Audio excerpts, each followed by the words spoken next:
আসসালামু আলাইকুম everyone, welcome back to my another video.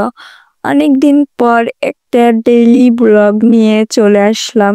আমি আর মামুনি হঠাৎ করে প্ল্যান করে গ্রামের উদ্দেশ্যে রওনা হলাম। অনেকদিনই ছুটি পাই না, এই জন্য গ্রামেও যাওয়া হয় না। একদিনের ছুটিতে চলে গেলাম গ্রামে। তো গ্রামে যাওয়ার জন্য দাঁড়িয়েছিলাম গাড়ির অপেক্ষায়। অবশেষে একটা গাড়িও পেয়ে গেলাম। ইজি বাইকে উঠলাম।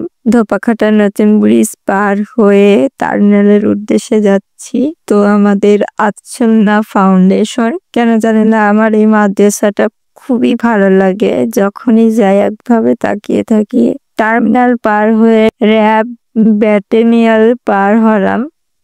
এই যে আমি রাজকীয় ভাবে যাই। অনেকে এটা নিয়ে অনেক কথা বলবেন, কিন্তু আমি কেন জানি না, ইজি বাইকে উঠলে আমার পাটা উঁচু হয়ে যায়। আমি পা উঁচু করে ছাড়া বসতে পারি না। আর আমার হিজাবের অবস্থা তো বড়ই খারাপ, কারণ প্রচুর বাতাস, হিজাব কিছুতেই ঠিক রাখতে পারছি না। আর আমার এই রাস্তাটা খুব ভালো লাগে, কারণ দুপাশে বেশিরভাগই মাঠ থাকে, গাছপালা। আর আমার বরাবরই পছন্দ মাঠ, গাছপালা, এগুলো আমার খুবই পছন্দ। মূল কথায় আমি প্রকৃতি প্রেমী, এগুলো দেখলেই আমি মুগ্ধ হয়ে যাই।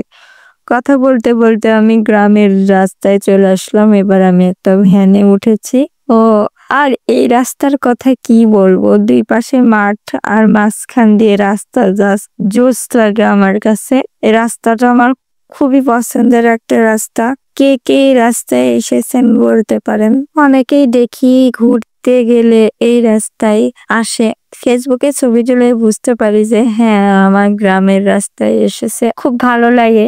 এক সময় এই রাস্তা ছিল অনেক ভাঙা, কেউ সহজে এই দিকে আসতে যেত না, কিন্তু এখন তাদের বিনোদনের জায়গা হয়েছে। ঈদের দিন তো এই রাস্তায় পায়ে দেওয়া যায় না, এত ভিড় থাকে। কথা বলতে বলতে চলে আসলাম তালতলা হরিপুরের রাস্তায়, মানে আমার গ্রামের রাস্তায়। এই রাস্তাটা আরো সুন্দর, একদম আঁকা বাঁকা রাস্তা, ভিডিও বোঝানো যাচ্ছে না। আর দুপাশেই ধান ক্ষেত, মাছ থেকে রাস্তাটা গেছে, জাস্ট অসাধারণ। কথা বলতে বলতে ভিডিও শেষ পর্যন্ত চলে এসেছি। আজকের ভিডিও পর্যন্তই। শেষ পর্যন্ত দেখার জন্য ধন্যবাদ।